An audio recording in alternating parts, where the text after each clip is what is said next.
Hari ini saya ingin membagikan kepada kita semua bagian terakhir dari seri khotbah Unprecedented Resurrection. Saya tahu sepanjang bulan ini amazing sekali. Ada banyak orang mengalami resurrection, kebangkitan, ledakan, terobosan, pemulihan dalam berbagai aspek di dalam kehidupannya.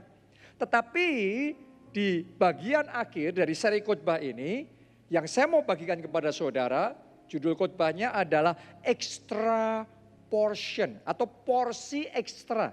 Tahukah saudara, untuk bagian terakhir ini Tuhan sudah menyediakan portion atau porsi yang terbaik, porsi ekstra bagi saudara dan saya. Saya yakin akan ada kemenangan ekstra, akan ada mujizat ekstra, akan ada sukacita ekstra, berkat ekstra Tuhan curahkan di tengah-tengah kita. Anda percaya itu?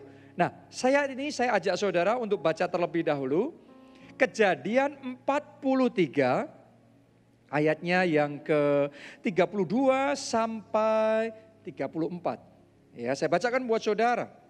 Ini adalah kisah ketika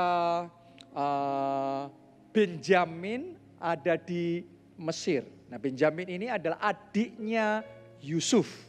Ya, jadi kalau Anda masih ingat kisah tentang Yusuf, pada waktu itu gara-gara iri hati, saudara-saudaranya menjebloskan Yusuf ke sumur, setelah itu menjual dia jadi budak. Dan kemudian melaporkan bahwa Yusuf sudah mati, dilaporkan kepada orang tuanya. Tapi di negeri jauh itu, sementara Yusuf jadi budak dan mengalami berbagai macam tantangan, Tuhan bekerja dan Tuhan menggenapi setiap janjinya. Saya percaya Tuhan juga genapi setiap janjinya dalam hidup saudara. Oke, jadi di negeri jauh itu Tuhan bekerja, Tuhan angkat Yusuf sehingga Yusuf jadi perdana menteri yang sangat berkuasa di Mesir. Dia jadi penguasa yang luar biasa. Nah, suatu hari ketika di dunia dilanda dengan kelaparan, maka saudara-saudara Yusuf diutus oleh orang tuanya, oleh ayahnya untuk pergi ke Mesir, beli makanan di Mesir. Nah, waktu mereka di Mesir, mereka ketemu Yusuf. Tapi Yusuf sekarang sudah dewasa, beda sama dulu. Waktu masih remaja, waktu mereka jual jadi budak. Jadi kakak-kakaknya Yusuf ini tidak mengenali Yusuf yang sekarang ini sudah jadi penguasa. Mereka enggak bisa mengenali dia, mereka enggak ngerti itu Yusuf.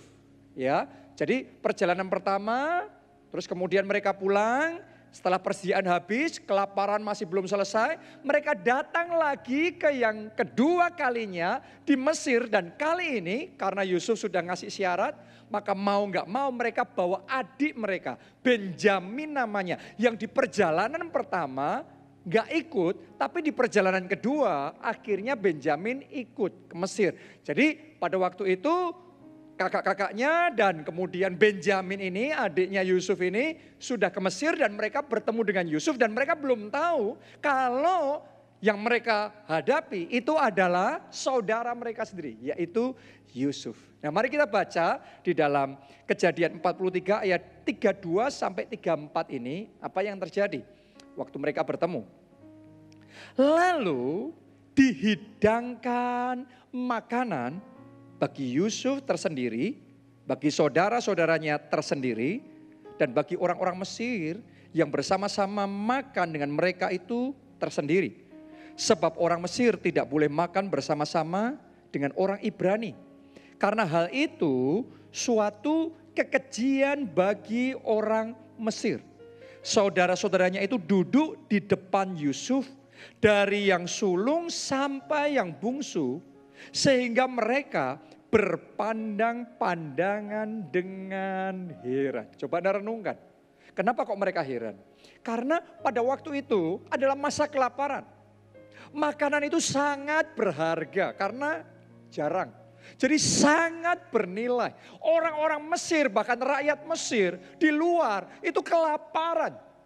Tapi yang luar biasa, saat yang lainnya kelaparan, tapi Yusuf dan saudara-saudaranya malah menikmati jamuan. Malah mereka menikmati pesta.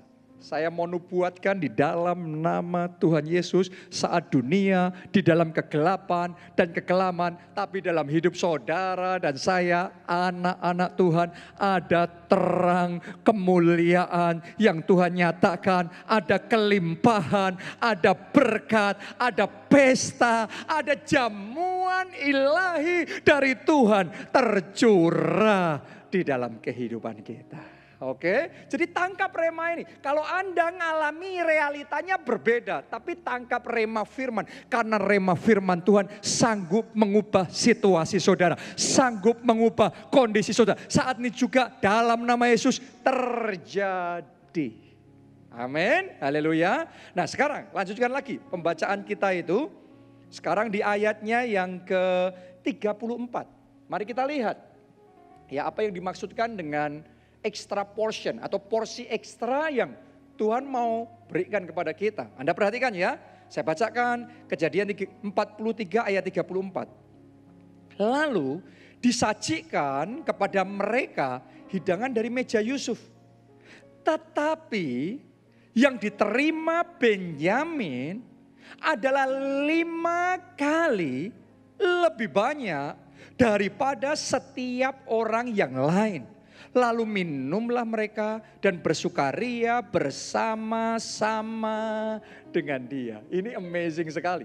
Jadi sementara jamuan itu diadakan, kemudian kakak-kakaknya Yusuf ya menikmati jamuan makanan yang luar biasa itu, dicatat dalam Alkitab untuk Benyamin diberikan 5 kali lebih banyak daripada saudara-saudaranya yang lain.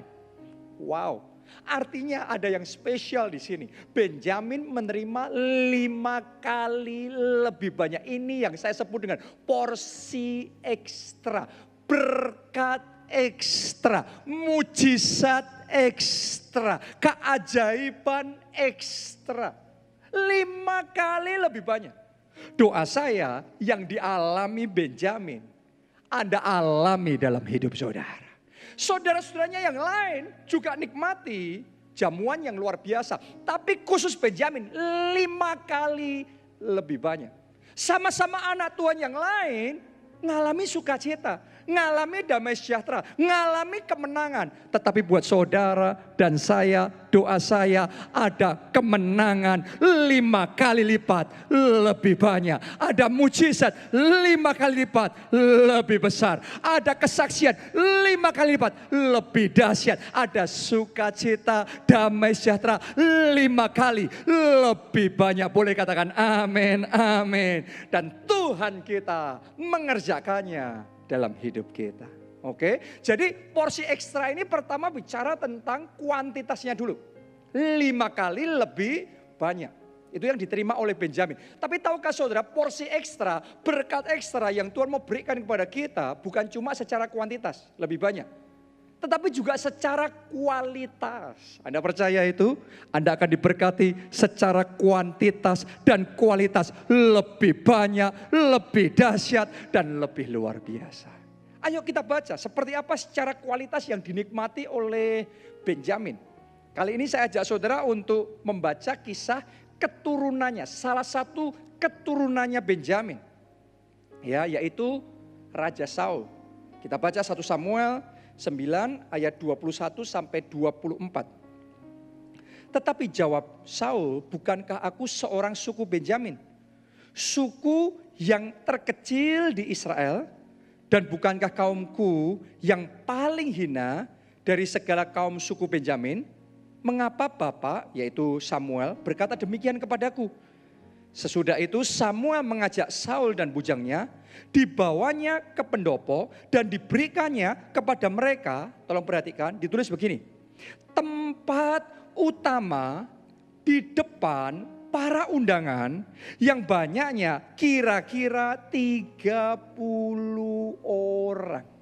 Coba Anda renungkan, Anda harus mengerti Benyamin ini adalah suku yang paling kecil di antara suku-suku yang lain.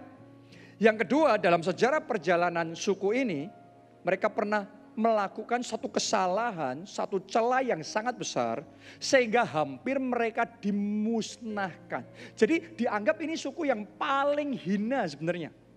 Tapi hebatnya, luar biasanya dari suku ini, saudaraku, sekalipun mengalami seperti itu, tetapi Saul yang berasal dari suku Benjamin malah diberikan tempat yang utama. Jadi ini luar biasa sekali. Saya berdoa yang diberikan Tuhan untuk Saul pada waktu itu, Tuhan juga berikan kepada saudara. Saya nubuatkan akan ada jemaat-jemaat keluarga Allah di masa seperti sekarang ini. Tuhan bawa saudara ke tempat utama. Anda akan dijadikan spotlight-nya. Anda akan jadi pusat perhatian. Kenapa? Karena Tuhan akan membuat saudara jadi tanda ajaib bagi orang-orang di sekeliling saudara. Ketika mereka melihat saudara, mereka melihat dengan cara yang berbeda. Karena ada terang dan kemuliaan Tuhan bersinar dalam hidup saudara. Anda akan punya kesaksian yang bersinar. Anda akan punya karir yang bersinar. Anda akan punya masa depan yang bersinar. Anda akan punya keluarga yang bersinar. Hidup saudara memancarkan kemuliaan Tuhan. Amin. Ini yang dialami oleh Raja Saul. Kita lanjutkan lagi. Sekarang ayat 23 sampai ayat yang ke-24.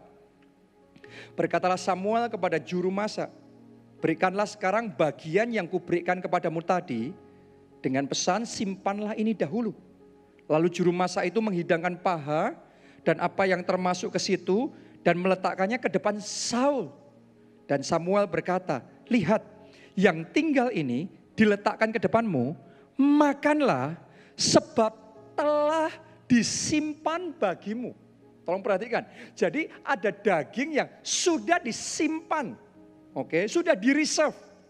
Untuk perayaan ini, ketika aku berkata, aku telah mengundang orang banyak. Demikianlah pada hari itu Saul makan bersama-sama dengan Samuel. Jadi untuk Saul keturunan Benjamin itu sudah disiapkan daging terbaik di tempat yang terbaik juga.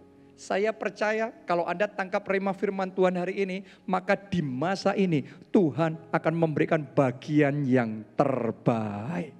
Amin. Tuhan akan memberikan berkat yang terbaik. Saya berdoa di dalam nama Yesus, Anda dapat mujizat yang terbaik, rumah yang terbaik, karir yang terbaik, jodoh yang terbaik. Semua yang terbaik dari surga Tuhan curahkan. Ini porsi ekstra secara kuantitas dan kualitas Tuhan kerjakan. Terima itu dalam nama Yesus.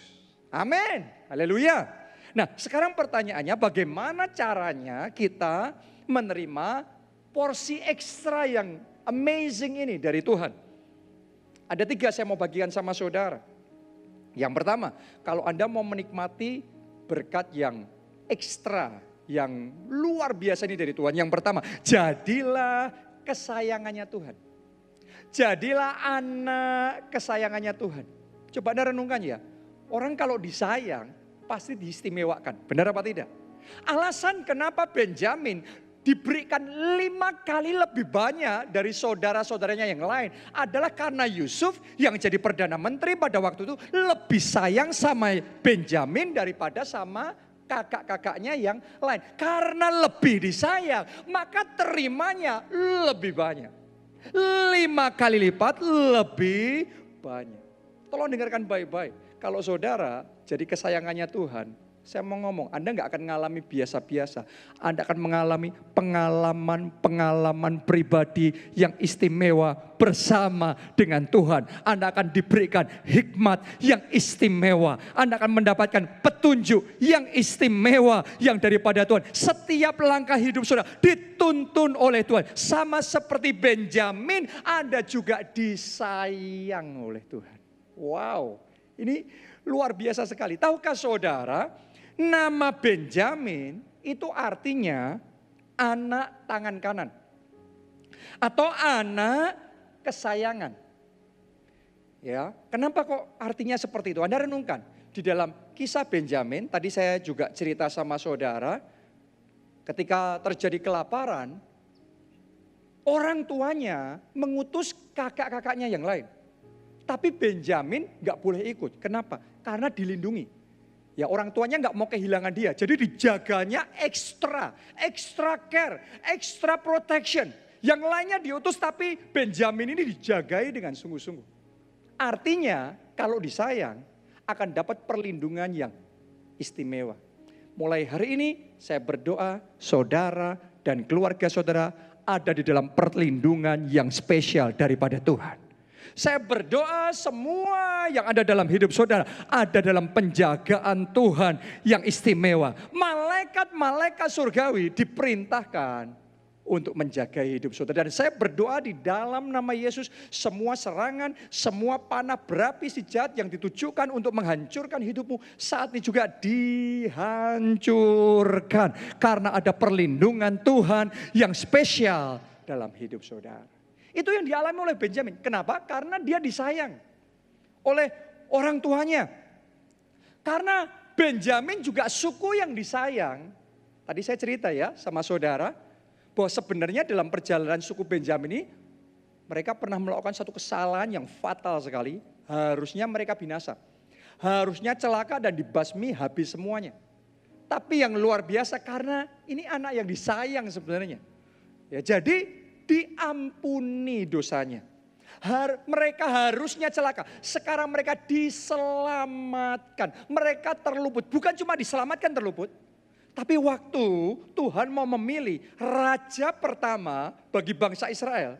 Yang dipilih bukan dari suku yang lain. Tapi dari suku Benjamin. Raja Saul itu dari suku Benjamin. Dialah raja pertama yang dipilih Tuhan di antara bangsa Israel. Kenapa? Karena disayang. Mulai hari ini gak peduli apapun dosa dan kesalahan saudara. Saya tahu Tuhan sangat mengasihi saudara. Anda anak kesayangannya Tuhan. Karena itu dosa-dosa saudara diampuni. Kalau Anda bertobat, Anda minta ampun, tersedia pengampunan, ada pemulihan, dan ada berkat-berkat yang istimewa. Harusnya engkau tidak layak, harusnya enggak mungkin yang kayak gitu bisa terjadi. Tapi Tuhan pilihkan yang paling istimewa, yang terbaik untuk saudara dan saya. Karena kita adalah umat kesayangan Tuhan. Ya, jadi yang pertama, jadilah anak kesayangan Tuhan. Umat kesayangan Tuhan. Gimana caranya kita jadi kesayangan Tuhan? Belajar saudaraku dari Daud. Daud itu kita mencatat bahkan Tuhan sendiri yang ngomong bahwa dia adalah a man after God's own heart. Orang yang hidupnya berkenan di hati Tuhan. Jadi disayang sama Tuhan. Kenapa kok Daud disayang sama Tuhan? Anda boleh pelajari dalam Alkitab. Anda akan temukan kuncinya karena Daud juga punya hati yang sayangnya sama Tuhan luar biasa.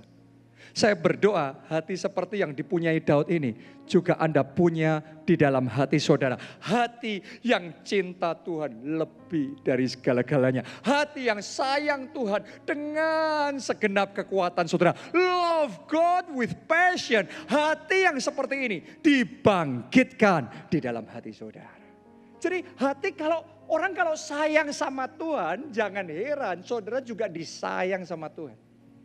Dan tolong dengarkan baik-baik. Kalau saudara cinta Tuhan, saudara pasti cinta, suka, dekat-dekat sama Tuhan. Anda lihat, anak kesayangan itu cirinya satu, suka dekat-dekat sama orang tuanya. Mulai hari ini saudara suka dekat-dekat sama Tuhan. Semakin Anda dekat sama Tuhan, semakin saudara intim sama Roh Kudus. Semakin Anda jadi anak kesayangan Tuhan. Semakin porsi yang ekstra itu Tuhan limpahkan dalam hidup saudara. Jadi kesayangannya Tuhan. Anak kalau jadi anak kesayangan, Anda bisa lihat. Kalau saudara jadi umat kesayangan, anak kesayangannya Tuhan, cinta Tuhan. Maka saudara juga pasti cinta pergi ke rumah Tuhan. Bukankah itu yang dikatakan Daud? Dia ngomong gini, aku bersuka cita ketika dikatakan orang, ayo kita pergi ke rumah Tuhan. Wow. Jadi pergi ke rumah Tuhan itu adalah kesukaan. Jangan sampai sebagai anak Tuhan, kita untuk pergi ke rumah Tuhan aja berat sekali. Kayaknya ke gereja beribadah aja susah sekali. No. Saya berdoa saudara semuanya jadi anak kesayangan Tuhan. Karena itu hari ini miliki kegemaran, miliki kesukaan, miliki sukacita. Pergi ke rumah Tuhan, beribadah di rumah Tuhan, memuji, miliki kecintaan, memuji, menyembah Tuhan, dekat-dekat sama Tuhan, melayani Tuhan dengan segenap hati saudara. Orang kalau punya hati yang seperti itu, saya yakin pasti akan jadi anak kesayangannya Tuhan. Doa saya, semua jemaat keluarga Allah adalah anak-anak kesayangan Tuhan, pribadi-pribadi yang dicintai Tuhan. Dan Anda akan terima seperti Benjamin, berkat yang paling istimewa. Porsi yang ekstra Tuhan curahkan yang terbaik dalam hidup saudara. Amin. Itu yang pertama. Yang kedua sekarang. Yang kedua, bagaimana caranya kita menerima extra portion dari Tuhan? Yang kedua, ingini dan mintalah sesuatu yang tepat di hati Tuhan. Jadi permintaan saudara, keinginan saudara itu ngena di hati Tuhan. Tahu nggak saudara, apa permintaan yang ngena di hati Tuhan? Yaitu permintaan akan keinginan akan perkara-perkara rohani.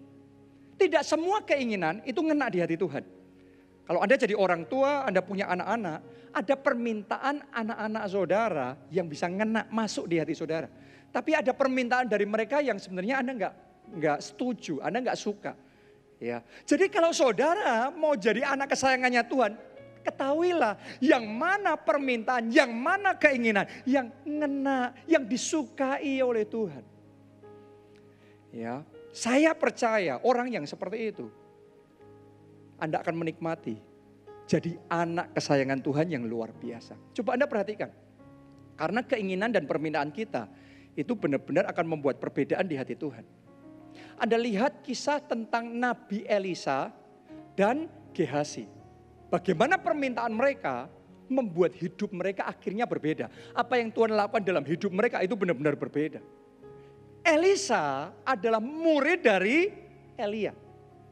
Anda boleh pelajari dalam kisah hidup Elisa. Anda akan temukan ketika Elia tanya sama Elisa, apa yang kamu mau? Luar biasanya begini, Elisa menjawab, yang aku mau adalah urapan double porsi. Kepenuhan roh double porsi. Coba Anda renungkan, Elisa nggak minta yang lainnya. Elisa mintanya urapan. Elisa mintanya kepenuhan roh, double porsi. Jadi yang dikejar oleh Elisa adalah perkara-perkara rohani.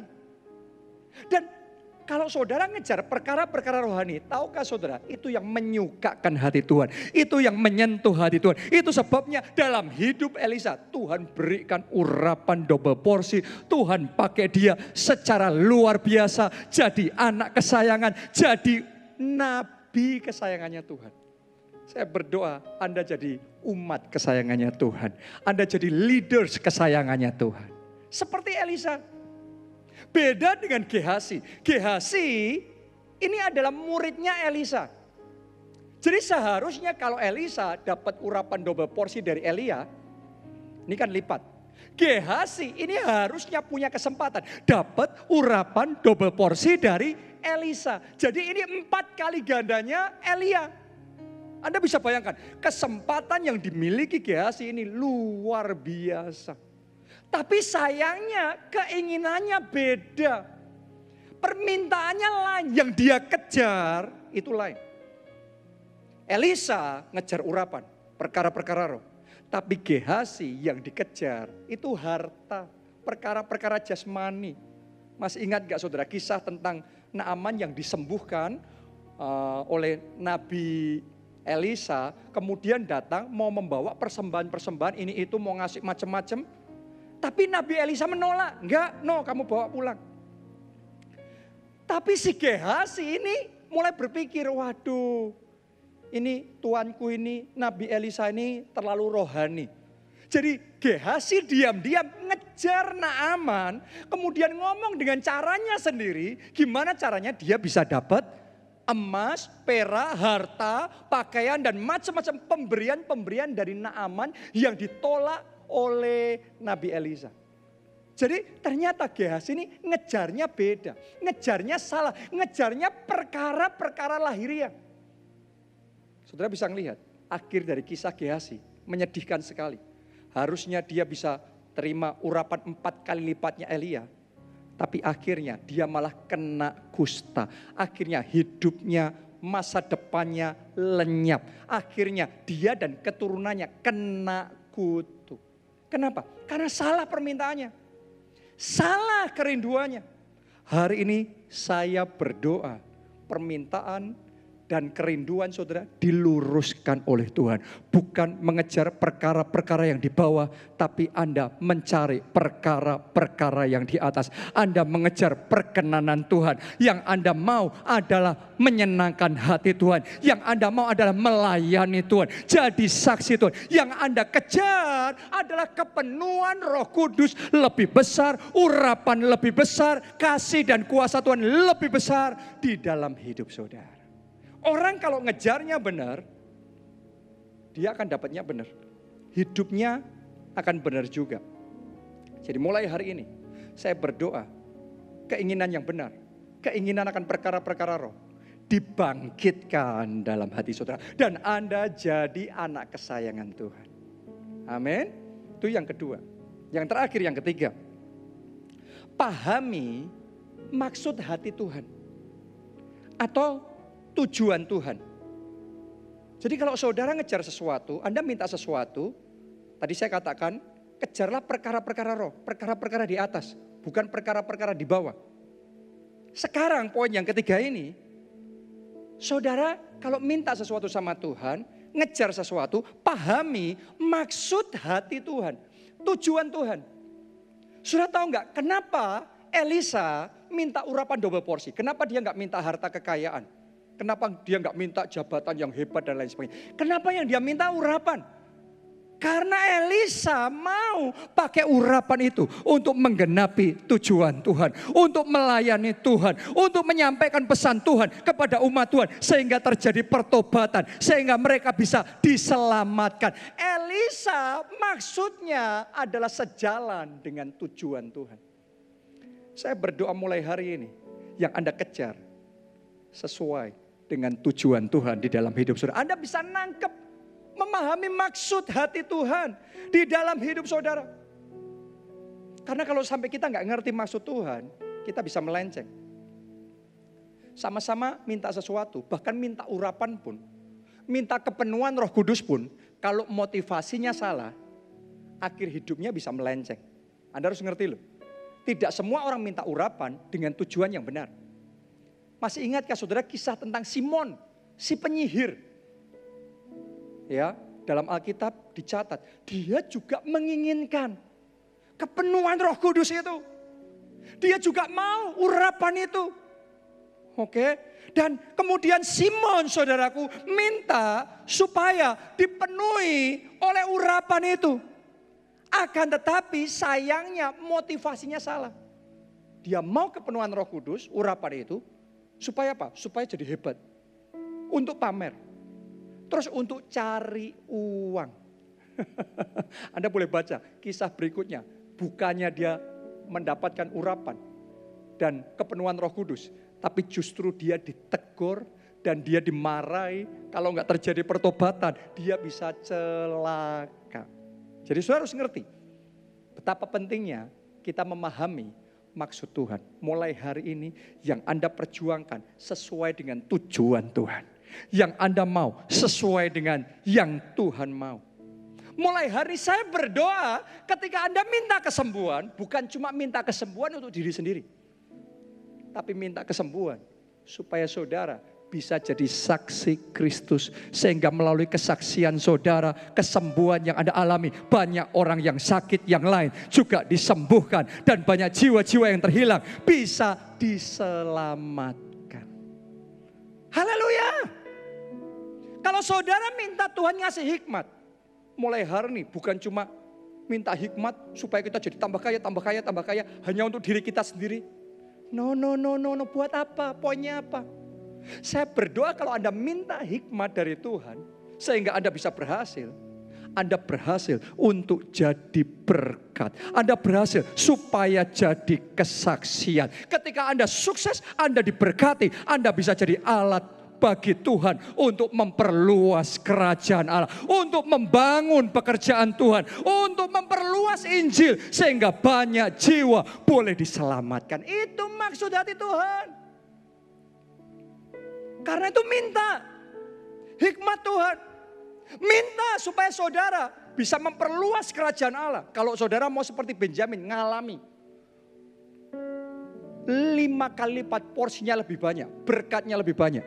Saya berdoa mulai hari ini Anda juga minta sama Tuhan jadi berkatnya 5 kali lipat lebih banyak. Menaburkan benih profetik 5 kali lipat lebih banyak. Mengembalikan persepuluhan 5 kali lipat lebih banyak. Jadi saksi menyelamatkan jiwa-jiwa 5 kali lipat lebih banyak. Memberitakan Injil 5 kali lipat lebih banyak. Itu hati Tuhan. Dan kalau orang nangkep hati Tuhan itu, Alkitab ngomong carilah terlebih dahulu kerajaan Allah dan kebenarannya. Anda dapetin hatinya Tuhan dulu, cari kerajaan Allah dulu dan kebenarannya. Maka semuanya ditambahkan kepadamu. Jangankan 5 kali lipat, 7 kali lipat, bahkan unlimited, tidak terbatas. Tuhan mau tambahkan kepada saudara. Kalau saudara ngejarnya sesuai dengan hati Tuhan. Hari ini saya ajak saudara datang sama Tuhan. Ngomong, Tuhan pakai aku untuk maksudmu. Pakai aku untuk menggenapi rencanamu.